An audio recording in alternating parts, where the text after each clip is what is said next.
La plus grande de nos richesses ne se mesure pas en millions.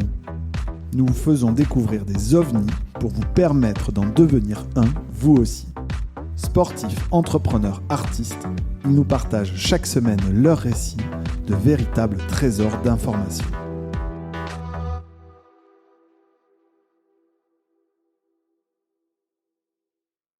Bonjour à tous, ravi de vous revoir dans ce nouveau podcast d'OVNI. Je suis aujourd'hui avec un invité que j'attends depuis longtemps et dont la parole est rare car c'est seulement son deuxième podcast, c'est ça ? Exact.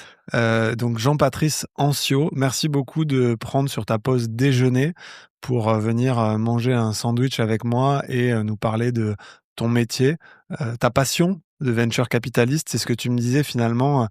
Je crois que c'était ton objet de mémoire, c'est ça ? C'est ce que je voulais faire depuis l'école d'ingé, mais je pourrais revenir juste après en me présentant. Mais ouais, ça fait 20 ans que je veux faire ce métier. J'ai réussi à y rentrer au bout de 10 ans. Donc il faut être patient ? Il faut être patient. Pour l'anecdote, moi donc c'est Jean-Patrice, j'ai 43 ans, j'ai 2 enfants. Le deuxième est né 2 jours après mon premier podcast avec Seb et il va fêter 1 an là, dans 2 semaines. J'ai un background d'ingé et en ingé, je me rends vite compte que j'ai pas du tout envie d'être dans les mains dans le cambouis, mais que je suis passionné par la tech et par les geeks. Et là, on est en 2005. Je veux rentrer faire du venture à Paris. Et faire du venture à Paris en 2005, c'est compliqué. C'est mort en de avance plaine. De phase, finalement, il y a quoi ? Il y a 5 fonds, ça se compte sur les doigts de la main, peut-être 10 ? Je saurais même pas te les reciter à l'époque. Je pense que tu avais déjà les C-Venture et autres, mais il y avait pas les Serena, Daphne, Xange, évidemment Isaïe, etc. Donc c'était vraiment morne pleine, alors que TechCrunch naissait en 2005. Et donc là, je tente une courte expérience dans une société de gestion qui se passe pas bien, parce que le sourcing dans le monde que les gérants me demandaient de faire collait pas exactement l'image que j'avais du métier. Et sur les conseils de Marc Fournier, qui a cofondé Serena plus tard, mais qui à l'époque était encore à SGAM, je passe de l'autre côté de la barrière et j'ai une dizaine d'années d'expérience professionnelle plus opérationnelle, de cost killing, de sales en agence digitale, etc. Avant de revenir dans le métier par la petite porte en tant que responsable d'un réseau d'Angel. Réseau d'Angel où je passe 2 ans et ça avant d'être chassé par BPI France pour lancer le premier fonds de seed de BPI France. Et voilà. Pourquoi tu dis la petite porte, ou on peut aussi appeler celle des artistes, mais c'est aussi celle par laquelle je suis rentré moi, parce que à l'époque dont on parle, être directeur général de Paris Business Angel, c'est avoir aussi un des meilleurs deal flow de la place. Bon, il y avait peut-être tout à faire, mais tu vois, de ma fenêtre, c'est pas la petite porte, c'est une quasi-voie royale, en tout cas, un super tremplin pour se faire la main. Alors c'est un bon point. On est, toi comme moi, des autodidactes du métier. Ce qui, je pense, nous a offert une grande liberté dans la façon dont on le fait aujourd'hui. Non, quand je dis pas petite porte, c'est peut-être pas le bon mot, mais qui diffère du profil de 90% des VC qui ont fait leur grande école et puis qui sont arrivés en associate, senior associate, puis principal, mais qui finalement n'ont jamais connu rien d'autre que la vie en société de gestion, et c'est dans ce sens-là. Bref, du coup, je lance le fonds de seed de BPI, j'y passe 6 ans. Mon premier deal là-bas, c'est Cardiologues Technologies qui faisait du deep learning en cardiologie, qui a été racheté plus tard par Philips dans une magnifique transaction. Et en fait, le premier follow-on investor institutionnel de Cardiologues, après mon investissement, c'était Jean-David Chamboredon chez Isaïe, avec qui j'ai partagé le board quelques années. Et Jean-David, après 6 ans de bons et loyaux services chez BPI France, m'appelle en me disant est-ce que tu as envie de rejoindre l'aventure Isaïe, et on s'est très vite tapé dans la main parce que c'était une opportunité unique et un immense honneur de bosser à la fois pour le premier fonds d'entrepreneurs en France et avec un des tauliers de notre écosystème. Bien sûr. Là, tu nous l'as fait en 4 minutes, c'est le pitch court, mais on a 1 heure devant nous. On va être tous les 2 en retard. On a promis à Mathieu Stéphanie qu'on lui ferait le clin d'œil, parce qu'il C'est sa faute. voilà, c'est de sa faute. Donc le clin d'œil est fait. Donc on va prendre le temps, si, ça te va, d'en parler, un peu plus longuement avant effectivement de parler d'Isaïe, de Jean-David Chamboredon qui effectivement est un des pères fondateurs, un des piliers de cet écosystème à travers Les Pigeons, France Digital, son action, à travers Isaïe. Hem, Effectivement, je pense que ce qui nous rapproche tous les 2, c'est ce parcours un peu d'autodidacte. Hem, ce que je voulais faire donc, une fois que tu t'es présenté, c'est, comprendre dans, ce fil rouge entre, tes premières années dans l'écosystème, ce passage, chez BPI, ton arrivée, chez Isaïe. En fait, qu'est-ce qui te drive, toi, en tant que personne? Qu'est-ce qui te, motive, tu vois, saison après saison, à aller, sourcer, ces entrepreneurs, à faire ces deals, voilà, j'en parlais juste avant, c'est une passion, c'est un métier, mais c'est un peu les 2 en fait, c'est assez dévorant ce métier-là? Écoute, c'est une excellente question. Ce qui me drive depuis toujours, c'est l'aventure et les aventuriers. Et tu vois, j'ai fait une alternance chez Radio Nova, pendant mon école d'ingénieur, alternance pour laquelle j'ai eu quelques dérogations, pour aller faire du marketing dans une radio, pionnière des contre-cultures. Et après, avant de rentrer dans l'investissement, j'ai travaillé que dans des toutes petites structures, voire essayer de créer la mienne, ce qui n'a pas été un succès, mais qui a été riche d'enseignements. Et donc moi, ce qui m'éclate, c'est l'adrénaline de l'aventure et de partager le rêve des aventuriers, qui te pitchent de l'intelligence artificielle en cardiologie, qui te pitchent une calculatrice, qui te pitchent un framework Donc open la source front-end, calculatrice, pour nos etc. auditeurs qui en ont pas en tête, tu peux en parler, c'est? La calculatrice, c'est Numworks, un investissement improbable fait en 2016 chez BPI France, qui m'est envoyé par un copain d'ici et un angel que je respecte énormément et qui me disent: «Écoute, regarde les slides, le projet va te faire marrer, mais parle aux dirigeants». Et donc effectivement, c'est un pitch de calculatrice graphique pour les lycéens, quoi. Et on est en 2016, donc ça pourrait prêter à sourire, mais quand un dirigeant arrive avec ce niveau-là de recommandation, on le reçoit.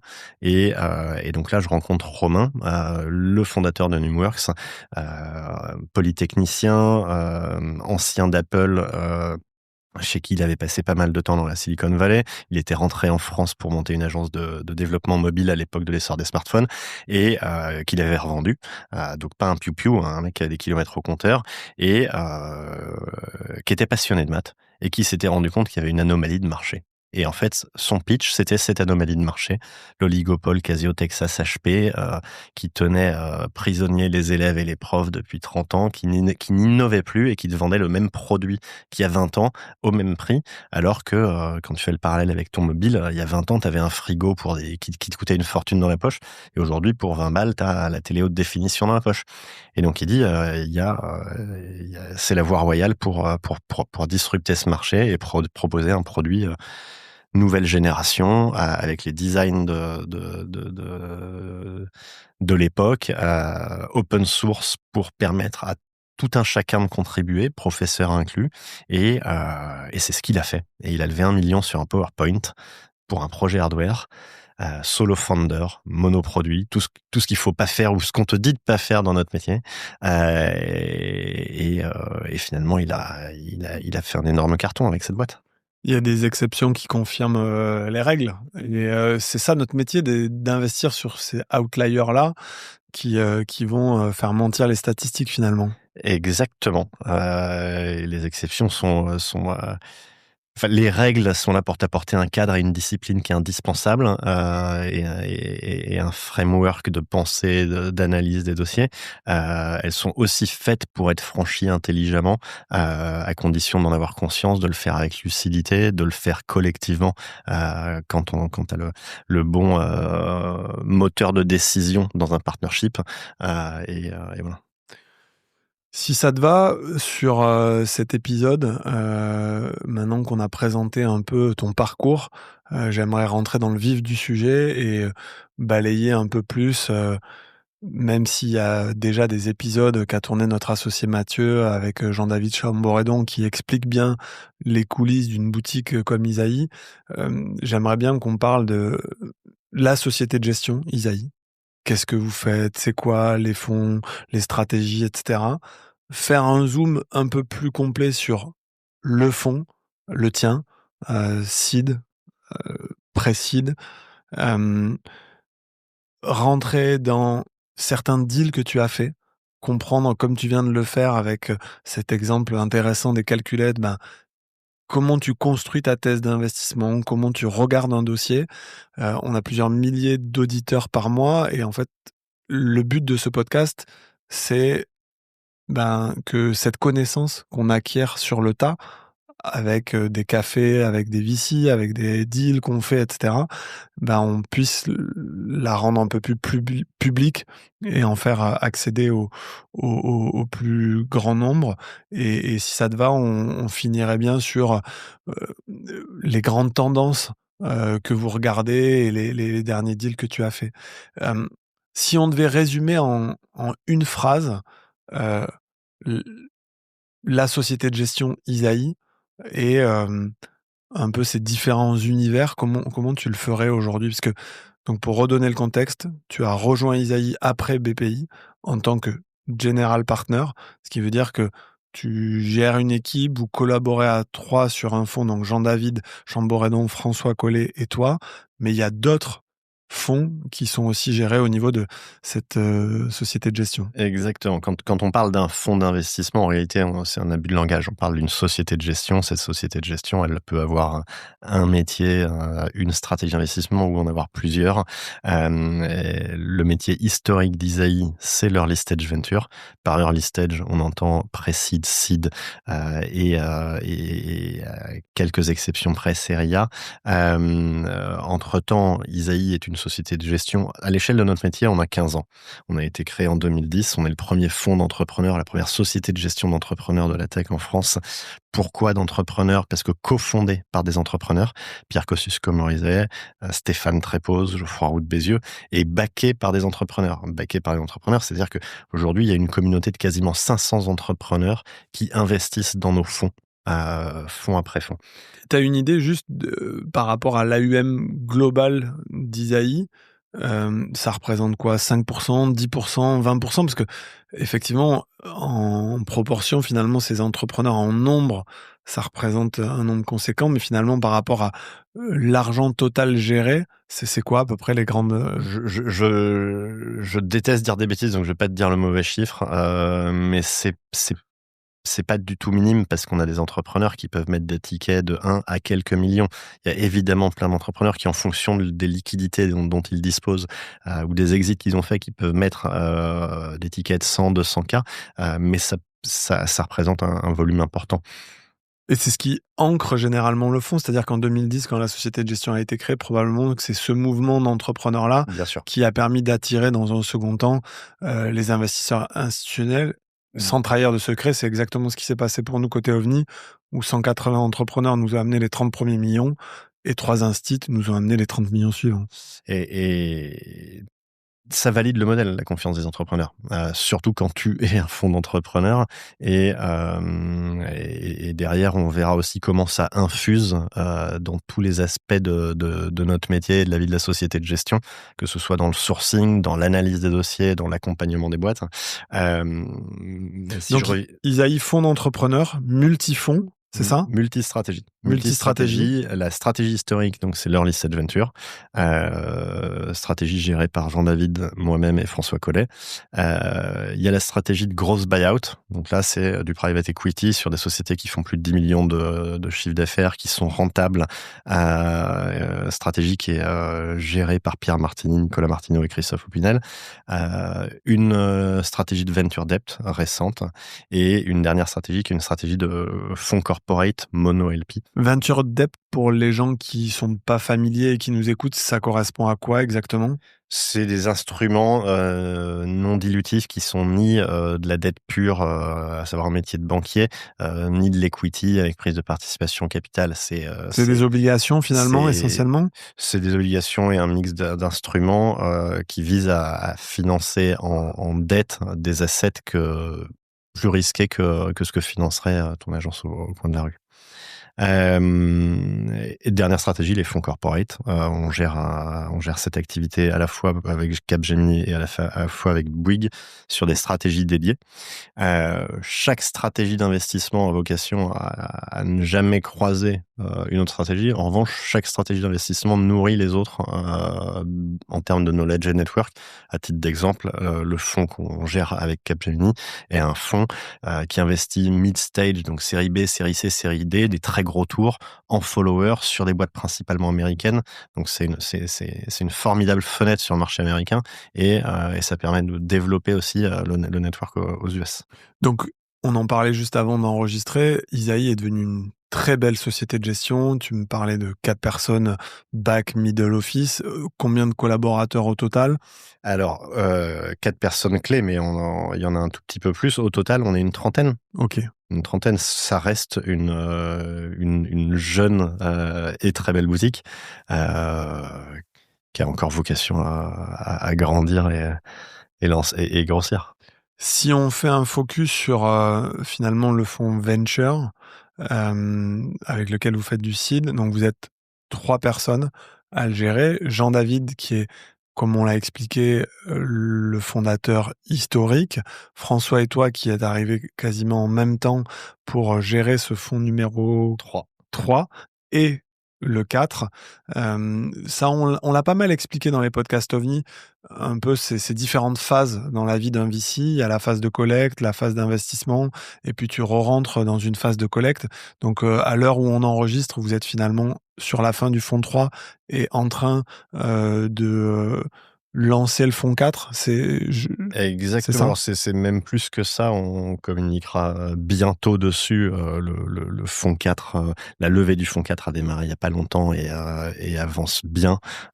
Et donc on sera ravis d'en dire plus dans pas longtemps. Ce qu'on dit souvent dans nos métiers, pour les gens qui l'ont moins en tête, c'est que bon, le premier fonds, c'est facile. Le deuxième fonds, on le fait un peu sur la tendance du premier fonds. Le troisième fonds, c'est un peu l'heure de vérité.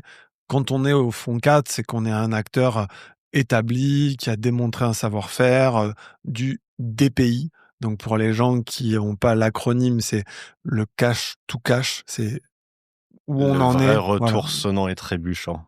Et donc, c'est un vrai challenge pour vous trois, avec peut-être les différences d'âge, de connaissance du marché, de collaborer ensemble. Vous avez peut-être pas la même lecture sur les dossiers. Comment vous vous enrichissez l'un l'autre de ces expériences-là dans les comités d'investissement, dans la façon de travailler ensemble? Tu peux nous ouvrir vos coulisses? Alors, évidemment, avant d'ouvrir les coulisses, un mot parce qu'on n'est pas que 3 et on est 3 partenaires, Jean-David, François et moi que tu as cité, mais on a aussi Juliette, William, Louison avec nous qui sont des personnes clés dans l'équation. Ce qui fait la clé, je dirais, du succès d'une équipe en venture, c'est, et Jean-David nous avait partagé un article intéressant sur le sujet, c'est son moteur de décision. C'est d'être capable de discuter de tout, de discuter avec beaucoup de lucidité, avec beaucoup d'humilité, de tout se dire, de poser toutes les questions. Il n'y a pas de questions bêtes, et de prendre des décisions qui soient à chaque fois rationnelles. En ayant essayé de couvrir tous les angles morts et en respectant aussi le fait qu'on ait un métier qui prend des risques et qu'on n'est pas un métier de consensus. C'est pas parce qu'il n'y a pas de consensus qu'on n'a pas discuté de tout et fait la thèse, l'antithèse, la synthèse des aspects d'un projet. Après, sur les coulisses, tu citais la différence d'âge. Bon, d'abord, On s'est choisi. Jean-David m'a appelé parce qu'il m'avait pratiqué dans le board de Cardiologues et on a appelé François parce qu'on avait partagé le board de Livestorm, François et moi, ensemble. Donc c'est pas une rencontre fortuite, hein, ça c'est le premier point. C'est essentiel, je trouve, dans notre métier de travailler avec des gens en qui tu as confiance et que la confiance a été, je dirais, durement gagnée, confirmée dans l'accompagnement de boîte, successful ou non. Et voilà, l'autre point, c'est moi j'ai rejoint Isaïe aussi pour cette différence d'âge. Parce que travailler avec un Jean-David qui a connu tous les cycles et qui était dans la vallée dans les années 97-98, c'est quelque chose que peu de gens peuvent connaître aujourd'hui dans notre métier. Donc c'est une richesse. Jean-David ne m'a pas appris le sang-froid, je l'avais déjà et je pense que c'est pour ça qu'on travaille ensemble. Mais c'est une immense vertu d'avoir un partnership qui est aligné en termes d'ADN et de tempérament. Under promise, over deliver, low profile, high return, la lucidité, la lucidité, la lucidité, la lucidité. Quand tu vois, on prend des risques dans notre métier. C'est l'essence même de notre métier et c'est ce qui le rend absolument passionnant. Euh, on back des mecs qui veulent grimper un Everest et qui choisissent une face nord et qui disent moi je veux grimper cette face-là. Pourquoi? Elle a jamais été grimpée, je vais la grimper comme ça. Et quand tu te lances dans la montagne, c'est dangereux. Quand tu te lances dans cette aventure, faut le faire avec le bon équipage, avec le bon équipement et avec la lucidité. Parce que si t'es pas lucide en montagne, tu crèves. Et donc, si tu veux aller trop vite, si tu veux brûler les étapes, si t'as pas l'humilité de t'arrêter à 3000 ou à 5000, parce que tu t'es entêté ou parce que tu as voulu aller plus haut que ce que tu pouvais atteindre, tu crèves. C'est à ce moment-là que l'expérience a une vraie valeur. Moi, tu le sais, j'ai créé cette société de gestion avec des associés qui sont mes aînés, qui ont entrepris aussi, comme Julien Coulon ou Mathieu, qu'on a croisé tout à l'heure. Et ces discussions sur les investissements que tu fais, sur la stratégie de ta société de gestion, elles t'apportent beaucoup. Parce que quelqu'un qui a déjà fait 10 sommets, il sait que la météo va tourner, que le refuge, tu le vois, mais en fait, tu vas mettre 5 heures avant d'y aller, et qu'il faut garder des réserves. Exactement. Donc, et donc concrètement, sur des deals que vous avez faits sur les 12, 18, 24 derniers mois, comment ça se passe entre le premier meeting où tu sources le dossier, tu es seul sur le coup et tu parles au reste de ton équipe et l'investissement et cette discussion, c'est les mercredis soirs, vous les IC chez Isaïe, c'est ça? Voilà, il y a plusieurs instances, mais on a une réunion d'équipe hebdomadaire le vendredi après-midi, juste en équipe Venture. OK. Et là, on couvre le deal flow qui mérite d'être discuté. On couvre l'actualité du portefeuille et on discute de tout. On a aussi un Hollands meeting le lundi avec toute la société de gestion et là, on balaye toutes les stratégies d'investissement. Et puis ensuite, on a des comités d'investissement ad hoc au fil des opportunités. Le deal flow qui mérite d'être discuté, c'est quoi et qu'est-ce qui fait qu'un dossier ne mérite pas d'être discuté? Parce que tu as un risque aussi que quelqu'un passe à côté de quelque chose. Comment tu détermines ça? Tu fais confiance aux aux 6 membres de l'équipe? Je pense qu'il faut raisonner ROI du temps de l'équipe et le deal flow, si ça dépend de la définition qu'on donne au deal flow, mais la définition large, c'est 2000-3000 dossiers par an, tu vois. Si tu commences à couvrir les 2000 ou 3000 dossiers par an, ça marche pas. Donc déjà, le premier filtre, c'est tout ce qui est hors stratégie. On fait pas de hardware, on fait pas de cosmétiques, on fait pas de biotech au sens produit du terme. Donc tout ça, ça sert à rien d'en parler. Donc ça veut dire que sur un vendredi après-midi, vous pouvez aborder quoi? 10-15 boîtes? Oui, mais c'est même rarement le cas. En réalité, c'est la plupart du temps, on va parler de quelques sociétés intéressantes. Les sociétés sur lesquelles tu as fait un rendez-vous, sur lesquelles il va y avoir une deuxième étape. éventuellement, tiens, j'ai fait un premier rendez-vous avec telle boîte, je vais pas avancer pour telle raison, mais finalement, je vais pas avancer. Donc Mmh. on peut le mentionner, en parler parce qu'il y a eu un truc d'intéressant, à tirer de ce rendez-vous, mais in fine, autant concentrer notre temps sur les dossiers sur lesquels on est en train d'avancer et de deep dive, d'essayer de comprendre et cetera pour prendre de l'intelligence à l'équipe, qui va te dire: «Ah, tu devrais parler à un tel, tiens, on a tel expert dans nos LP, ah, j'ai backé telle boîte à telle époque, pense à couvrir cet angle mort» et cetera. Ouais, parce qu'il y a ce qui est dans ton CRM et puis il y a ce qui est dans la tête des investisseurs et qui a aussi beaucoup de valeur et qui est pas forcément, dans ta knowledge base. Aujourd'hui, ça change un peu avec les outils de transcription automatique, des visios et cetera. Et on voit arriver certains VC avec, des agents un peu internes ou des IA et cetera. Est-ce que c'est quelque chose mmh, qui est en projet, qui est en chantier, qui est en réflexion chez Isaïe? Pas forcément. Les sociétés de gestion ont vocation à se digitaliser au fil de l'eau de plus en plus. Elles auraient tort de s'en priver. Après, je te donne un exemple tout bête. Quand toutes les sociétés de gestion utilisent le même outil de sourcing, bien connu, qui coûte une fortune et qui sert à toutes les sociétés de gestion au même moment, le même deal flow, quelque part, c'est contre-productif parce que c'est en faisant les mêmes deals que tout le monde au même moment que tu auras la même perf que tout le monde. Alors ton objectif est de surperformer. Ton objectif est de faire partie du top décile, et donc de faire des deals que les autres n'ont pas encore vus, des deals auxquels les autres ne croient pas encore, même s'ils y croiront 12 mois plus tard, et cetera. Donc pour ceux qui nous écoutent et qui auraient pas la référence, on parle d'outils qui viennent, regarder ce qui se passe sur, les créations de boîtes au niveau des tribunaux de Les commerce, réseaux les sociaux, réseaux sociaux, les gens qui passent en stealth sur, LinkedIn. C'est ce genre d'outils-là effectivement qui commence à devenir, la norme, en venture et donc que ça soit chez, BPI ou chez Isaïe, là, c'est plus toi à titre personnel. Hem, Qu'est-ce qui t'a fait basculer sur, des investissements que tu as faits, que ça soit, du, Livestorm, du Acceptio qui est notre deal en commun et on salue, les fondateurs, Romain et Delphine. Je leur avais promis qu'on leur ferait petit un clin joli d'œil. clin d'œil, ou, des investissements plus récents que tu as fait dans, Kestra, et j'en oublie un, mais je vais le Light Panda. retrouver, Light Panda, voilà.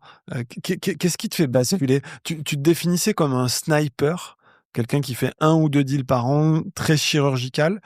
Qu'est-ce qui fait que le sniper, ou le chirurgien bascule d'un coup? Et écoute, c'est une très bonne question et c'est dur de rationaliser parce que dans la décision d'investissement, il y a toute une partie qui est très rationnelle, très analytique et la qualité des dirigeants, la taille du marché, où en est la société, est-ce qu'il y a une matière à interpréter qui est une vraie preuve de product market fit, et cetera. In fine, on est dans un people business et tout part d'une rencontre. Tu reçois des dossiers, tu rencontres des dirigeants et j'aurais pas de bonne analogie, mais 1 ou 2 fois par an, il y a un truc irrationnel qui se passe. Tu rencontres un mec dont tu sens qu'il est exceptionnel et qu'il a un truc de particulier Et ce côté et exceptionnel, il se matérialise comment? C'est la clarté de l'expression de son univers, c'est l'énergie qu'il dégage, c'est quand tu le vois, tu as des frissons, enfin, c'est quoi? C'est dur, hein, alors j'ai pas encore eu de frissons, en parlant à un dirigeant, mais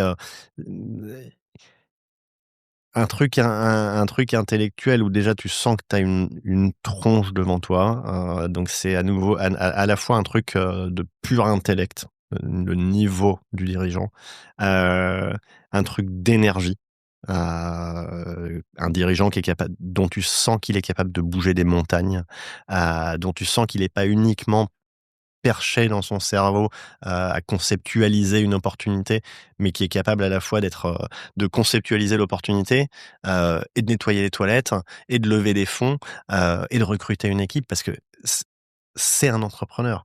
Un entrepreneur doit être mu par une énergie complètement dingue. Faut être un peu fou pour monter une boîte.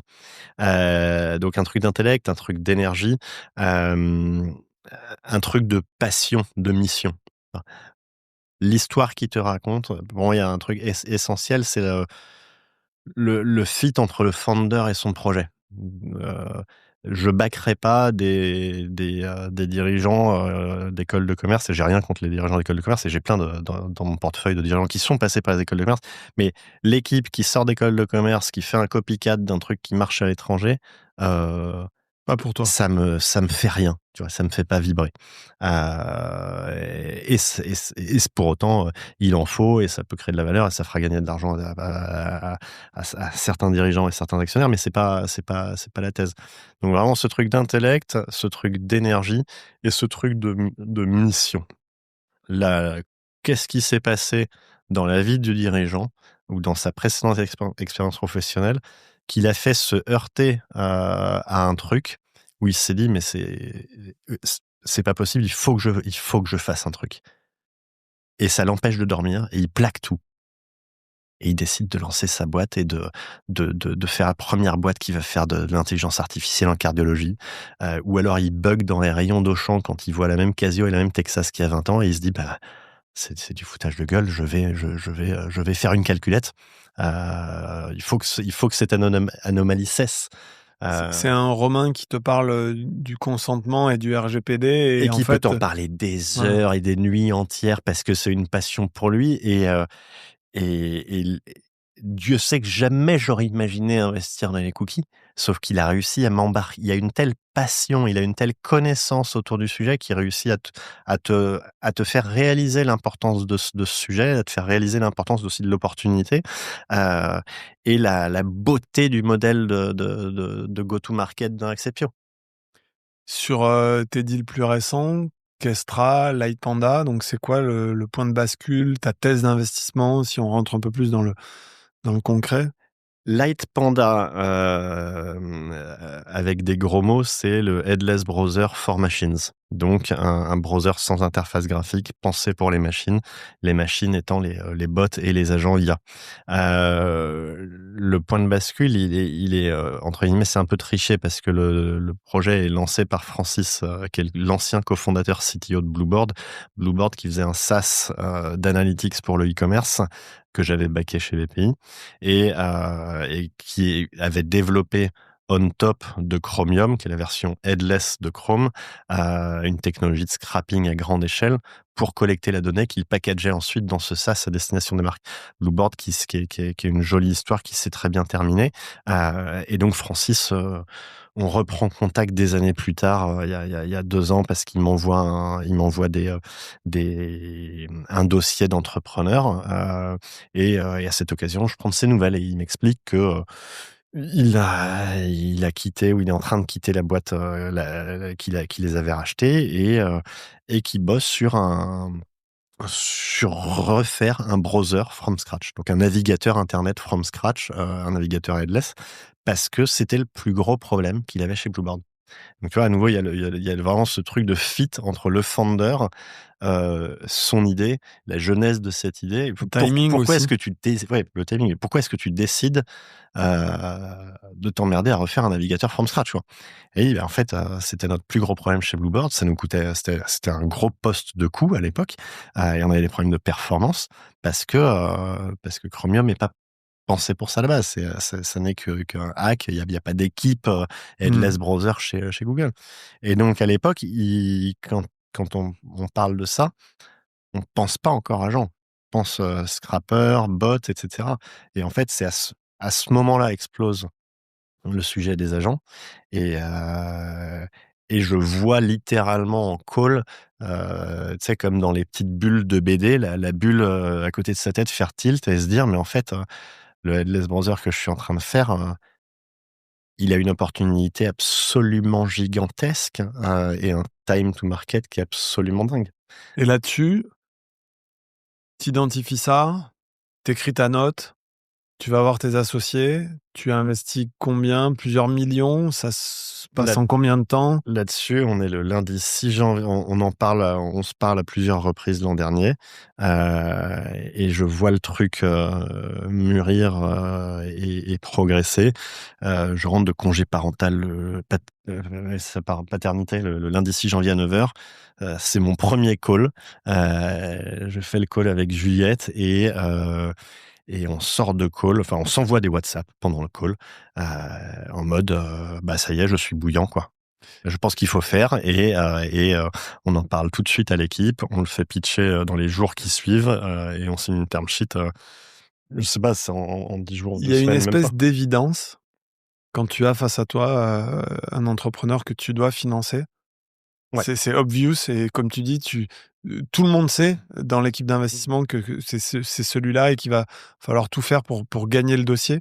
Alors, à nouveau, je reviens sur le côté consensus, pas ou anti-consensuel. On n'est pas obligé de, tu vois? Il y a un truc un peu religieux, peu importe la religion, hein, mais il y a un truc, un peu irrationnel quand tu prends un ou 2 paris par an, 3, peu importe, alors que tu les prends dans une masse qui se compte en centaines d'opportunités sérieuses. Heu, c'est pas que la partie analytique qui fait le job. À un moment donné, tu as un truc de conviction personnelle, d'un partenaire qui va défendre et partager cette conviction à une équipe, et cette équipe va, à des niveaux, divers, acheter ou pas cette conviction. Mmh mh.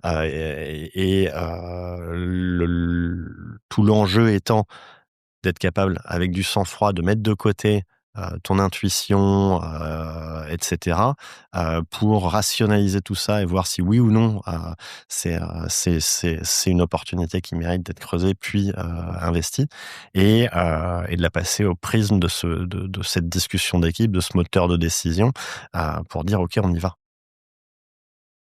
Et quand vous y allez pas, c'est pourquoi? C'est quoi les signaux faibles, qui te font dire, «Bon OK, là je passe mon tour, bon j'ai déjà creusé 5-6 heures ce dossier, j'ai fait 3 calls, mais j'arrête là»? Il y en a, il y a une énorme masse de signaux faibles, tu vois? Dans un métier où on investit, nous, dans la tech et le digital, si j'ai pas de dirigeant, si j'ai pas de cofondateur technique de haut niveau, je regarde pas. Il y a aussi un tri qui est vite fait grâce à la stratégie. Tout ce qui est hardware, tous les modèles qui sont capital intensive, on les exclut. Les dirigeants qui sont capital intensive, et ça, on le jauge pas sur le deck, on peut le jauger qu'en rendez-vous. Mais les dirigeants qui ont décidé de de jouer à un jeu où le succès se mesure au cash burné, ou en tout cas à l'achat de parts de marché de façon très offensive, à coup de levée énorme, on fait pas. Heu, des signaux faibles, des dirigeants qui vont se payer, une fortune, en amorçage, idem, c'est pas le bon message. La le manque de lucidité. Le manque de lucidité, Comment tu le mesures ça, le manque de lucidité? Si je partage. Ouais. typiquement, dire du mal de la concurrence, sans être rationnel sur, on est meilleur là-dessus, on est moins bon là-dessus, mais on est meilleur en tout et on va casser tous les concurrents. Heu, Pareil, on va faire une licorne à tout prix. Hein. Tu vois, quand tu grimpes, si tu veux, si tu t'attaques à une face nord qui a jamais été grimpée ou qui a été grimpée 2 fois, dont tu sais que peu de gens, peuvent la gravir dans le monde, il faut avoir la lucidité de t'arrêter au bon moment. Tu vas peut-être y arriver. Il y a des milliers de mecs qui essayent. Il y en a 2 par an qui réussissent. Heu, Si tu n'y arrives pas, est-ce que tu veux être, planté, heu, et crever la gueule ouverte? Ou est-ce que, tu veux pouvoir dire: «J'ai atteint 6 000, j'ai atteint 4 000, j'ai atteint le camp 1, camp 2, camp 3, j'ai vendu ma boîte 40 millions, j'ai vendu ma boîte 90 millions, j'ai vendu ma boîte 170 millions». Moi, on est beaucoup plus heureux. On partage la même ambition, que tous nos confrères sur le scale, la magnitude des succès qu'on espère pour nos dirigeants. donc on espère des histoires gigantesques. Mais gigantesque, ça veut dire des choses très différentes en fonction des marchés, en fonction des époques. Toutes les boîtes n'ont pas vocation à devenir des licornes. On était le haut de cycle des années 2020-2021, on biberonnait et on brainwashait toute une génération à coups de licorne. La licorne, c'est un mot qui a été inventé par Aileen Lee chez Cowboy Venture en 2013. Ça désignait une quarantaine de boîtes qui étaient toutes déjà devenues des géants industriels. C'était pas un pins qu'on achetait en early stage parce qu'on avait fait une levée débile avec un hedge fund prématurément. Très clair. Justement, une fois que vous avez investi plusieurs millions dans ces sociétés-là, généralement, quand elles arrivent chez vous, il y a un début de market fit, en tout cas, il y a un produit, il y a des premières preuves, et cetera. Tout votre enjeu, c'est que ça se développe, qu'il y ait plusieurs millions de revenus, que ça se refinance. Hem, Quel est l'accompagnement que vous amenez, au-delà de l'argent que vous investissez, pour, aider ces sociétés à grandir? Moi, je te vois sur Acceptio, on est au 16e ou 17e board. Je vois la structuration que tu amènes sur les suivis des chiffres, sur la rigueur, sur, la vision marché, sur, des M&A, des choses comme ça. Donc, c'est quoi un peu la bonne recette, Isaïe et l'approche d'Isaïe sur l'après-investissement? C'est une bonne question. Je pense que l'accompagnement, c'est avant tout l'accompagnement, d'une personne physique, d'un board member, Jean-David, François, moi, heu, la bonne attitude, une extrême déontologie, de la lucidité, une honnêteté brutale avec les dirigeants, et leur demander la même chose et être un sparring partner de confiance pour taper la balle, dès qu'ils en board évidemment, mais aussi dès qu'ils ont besoin. Heu, Finalement, là où on est le moins utile, c'est quand tout se passe bien, notre rôle est pas tu vois, d'être des cheerleaders. Moi, ce que j'aime, c'est quand des dirigeants se posent des questions difficiles, rencontrent des situations difficiles, heu, c'est, heu, c'est se mettre d'accord sur une ambition. Quand tu fais une levée de fonds, généralement, elle finance environ 24 mois. En tout cas, c'est ce que je préfère, et donc de se reposer calmement. Quelle est la face nord qu'on veut grimper? Dans 5 ans, 7 ans, 10 ans, mais à quel immense défi on s'attaque?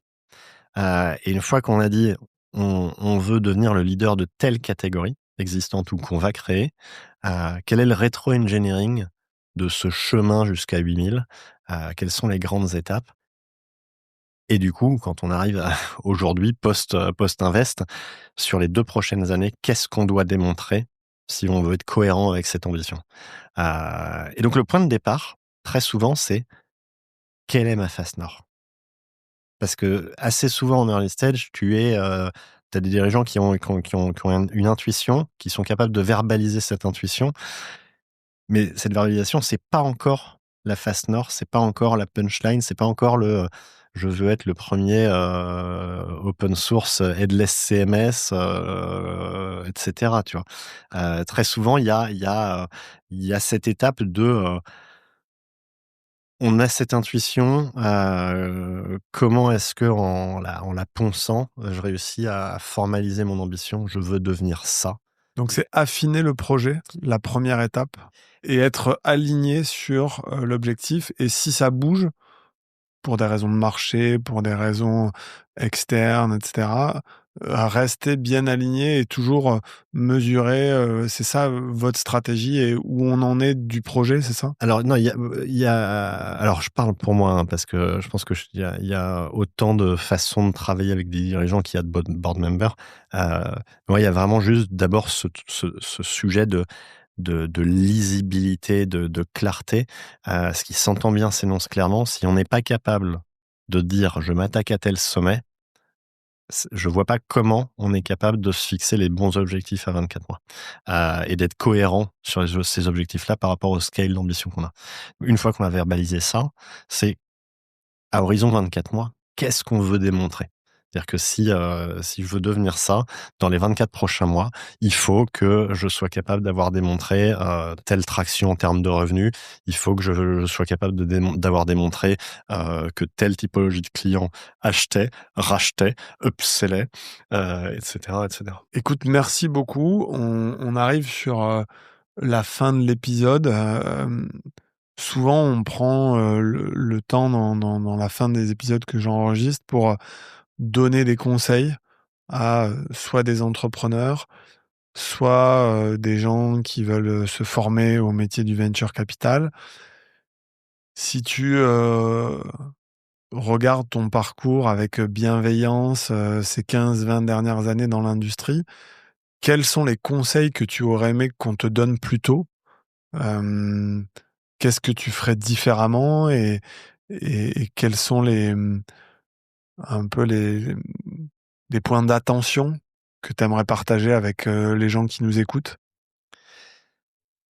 C'est une bonne question. Je suis pas sûr que je referais, différemment quoi que ce soit, mais en tout cas me concernant. C'est,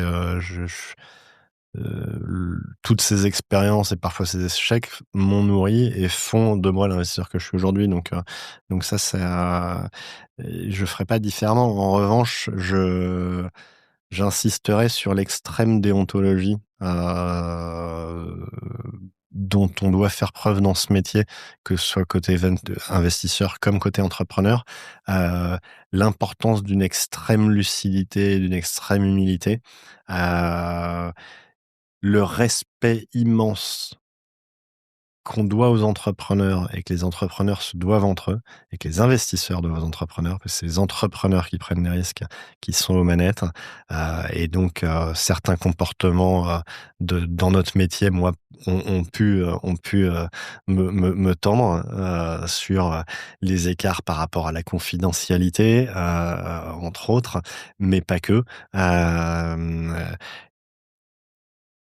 Ne jamais oublier quand on est investisseur et qu'on a le chéquier, qu'on a 2 casquettes, et que si on veut être un bon investisseur, c'est essentiel d'être schizophrène. Il y a le board member qui agit dans l'intérêt de la société et l'actionnaire. C'est 2 casquettes différentes et ces 2 casquettes, elles peuvent ne pas être d'accord et ce qui prime, c'est l'intérêt de la société. Faire prévaloir tes intérêts d'actionnaire dans un board, heu, pour les mauvaises raisons, heu, c'est de C'est mon une point de faute? vue Ouais, inadmissible. c'est une faute pour toi? Ouais, c'est inadmissible. Hem, L'humilité, elle vient dans notre métier parce que tu prends des claques, parce que tu as des cicatrices. On fait un métier risqué, donc quand c'est risqué, ben, des fois tu échoues. Quels sont les échecs qui t'ont le plus nourri et pour pas être juste dans ce rôle facile de celui qui pose des questions, je veux aussi en partager. Je pense que c'est le but de ce podcast. Mmh, des échecs, il y a, tu vois, l'investissement dans une start-up, avec des angels qui, je jette la pierre à, tu vois, ni aux dirigeants, ni aux angels, mais à un moment donné, une société qui a besoin de se refinancer, un marché, venture qui à l'époque est très frileux sur ce sujet-là, et donc de facto, qui ne prend pas le risque de financer cette boîte. Cette boîte qui se retrouve entre guillemets, sans autre solution que de se financer avec ses historiques, mais des conditions d'opération qui sont mal branlées et qui finalement, finissent par faire péter la boîte, pour les mauvaises raisons. Ça, terrible. Hem, la un conflit de dirigeants, et j'en ai eu quelques-uns, que j'ai, je pense, bien accompagné et c'est, je trouve une des facettes de notre métier. Un conflit de dirigeants où j'ai fini par jeter l'éponge parce que personne n'écoutait. Personne ne voulait se parler, personne n'écoutait, et donc ça devenait complètement stérile. Et donc l'échec à ce moment-là, c'est de comprendre que tu es un investisseur minoritaire, que finalement tu as pas d'emprise sur la situation et que il faut que tu mettes ton énergie ailleurs. C'est ça finalement la claque, c'est de constater, ben C'est un la constat d'échec. Je sais, tu vois, je ne, je vois pas ce que moi j'aurais pu à mon faire échelle différemment. faire de plus parce que j'ai vraiment mouillé les chemises. Et donc t'as un échec qui est collectif. Oui, je suis d'accord, c'est un bon point. Si je partage un peu moi de mon côté sur, ces 10-15 dernières années, je pense que ce qui m'a le plus appris, c'est effectivement des, des désaccords entre associés, que ce soit dans mes Ouais. propres aventures ou avec des entrepreneurs sur le projet, sur les refinancements, sur la stratégie. Euh, et je crois que la clé, c'est un peu ce que tu décris, c'est-à-dire de arriver très régulièrement à faire ce start-stop continu, de pas délayer les conversations difficiles, pas mettre la poussière sous le tapis. Aujourd'hui, c'est quelque chose que je fais très régulièrement en interne, dans les boîtes dans lesquelles j'ai investi, dans ma vie personnelle. Euh, ouais, ça, je pense, c'est un truc que j'aurais aimé peut-être comprendre un peu plus tôt. On va pas te mettre plus en retard. Qu'est-ce qu'on peut te souhaiter, Jean-Patrice, sur les 5-10 prochaines années? Pour conclure cet épisode, je voudrais juste souligner à quel point je suis content. Ça fait peut-être 2 ans qu'on parle. On va arriver au 100e épisode du podcast OVNI, de l'enregistrer. Je suis vraiment ravi d'avoir pris le temps de cette heure de discussion, mais je pense que celle qui avait encore plus de valeur pour moi, c'est le sandwich qu'on a pris en bas, où on s'est parlé, je pense, sans détour, avec une grande transparence de nos métiers, des choses qu'on réussissait, des choses qu'on réussissait moins, où en fait on se donne plein de petits conseils sur du back, du middle, les deals. Enfin, c'est un métier où on apprend finalement pas forcément que dans les livres et beaucoup de nos pairs. Donc merci de venir partager un bout de ton parcours qui est, je pense, un des plus beaux parcours dans l'industrie de la tech et du venture français, à ce micro et surtout en dehors. Qu'est-ce qu'on te souhaite pour les 5-10 prochaines années? Comment les gens te contactent? Enfin, Alors les gens me contactent facilement sur LinkedIn ou par email jp@isaïe.fr. Ce qu'on me souhaite pour les 5 à 10 prochaines années, c'est de continuer de rencontrer des mecs incroyables qui nous font vivre et nous font vibrer dans notre métier, de participer à ces aventures incroyables. la boucle, elle sera bouclée pour toi à quel moment? Et c'est quoi? T'as beaucoup fait de parallèles avec l'alpinisme. C'est Je pense quoi? qu'elle sera jamais bouclée. C'est quoi toi ton sommet? Il y a forcément, enfin, Je pense qu'elle sera jamais c'est un bouclée. IPO sur le marché américain d'une de tes boîtes. Il y a quand même quelque chose après lequel tu cours. Bon non, tu vois, je vais pas te dire le poncif de la licorne. J'ai eu la chance d'investir dans une vingtaine de boîtes, d'avoir accompagné plusieurs exits, dont certains en centaines de millions. Et, et donc ouais, plus l'aventure est folle, plus le sommet est haut, plus il y a d'adrénaline. Mais une fois cette aventure finie, tu continues, tu passes à la suivante. Donc, je pense que c'est un virus dont tu te débarrasses pas. Donc on te souhaite Preuve en quoi? est Jean-David. De faire 14-8000 et puis de recommencer quand tu auras fini? C'est ça qu'on te souhaite? De pouvoir recommencer? Ouais, exactement, exactement. Et d'avoir la même énergie et la même humilité, lucidité qu'un Jean-David dans quelques années. Écoute, s'il nous écoute, je vais finir par ça. On fait un clin d'œil à Alasdair Mackenzie, qui est un jeune homme de 21 ans que je vais revoir là en décembre pour aller faire probablement un sommet avec lui, qui a fait 14-8000 et qui vient de faire son 15e, Avec qui tu avais fait un podcast. avec qui j'avais fait un podcast. Et en fait, pour le 15e, du coup, vu qu'il recommence, il redescend à ski.